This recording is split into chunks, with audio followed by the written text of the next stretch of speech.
गोवा में 4 साल के बेटे की हत्या के आरोपी सूचना सेठ को लेकर जैसे जैसे जांच आगे बढ़ रही है, नए चौंकाने वाली बातें मालूम पड़ रही हैं। कोई माँ क्या इतनी जालिम हो सकती है कि बेटा पति जैसा दिखता है इसलिए उसे ही खत्म कर दे। सूचना अपने पति से नफरत में इस कदर अंधी हो गई थी कि अपनी नन्ही सी जान को खत्म करते उसके हाथ जरा भी नहीं कांपे।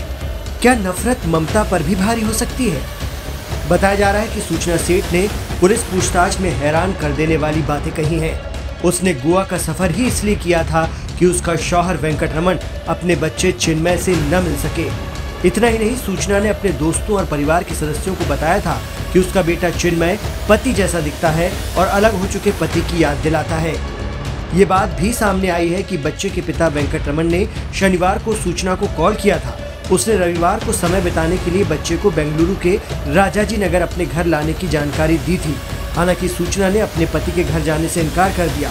उसने वेंकटरमण से बेंगलुरु के सदाशिव नगर के पास पब्लिक प्लेस पर मिलने के लिए कहा था। खबर है कि इसके बाद वेंकटरमण सुबह 11 बजे पहुंचे। 2 घंटे से ज्यादा वक्त तक सदाशिव नगर में इंतजार किया, मगर सूचना नहीं आई।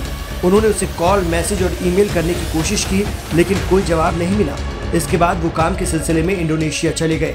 दरअसल सूचना सेठ अपने बच्चे को पिता से मिलने ही नहीं देना चाहती थी, इसलिए वेंकटरमण को झूठा आश्वासन देकर बच्चे को लेकर गोवा चली आई। आरोप है कि यहाँ उसने अपने 4 साल के बेटे का अपने ही हाथों से गला घोंटकर कत्ल कर दिया। अपने बेटे की लाश को ठिकाने लगाने के लिए खौफनाक प्लान बना रखा था सूचना सेठ ने। हालांकि उसके मंसूबे कामयाब नहीं हुए और वो पकड़ी गई।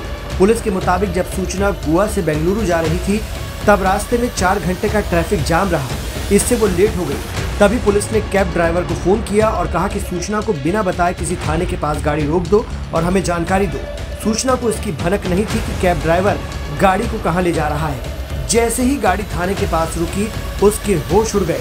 इससे पहले कि वो कुछ कर पाती, कर्नाटक पुलिस ने उसे पकड़ लिया। उसके बैग की तलाशी ली तो उसमें सूचना के बेटे की लाश मिली।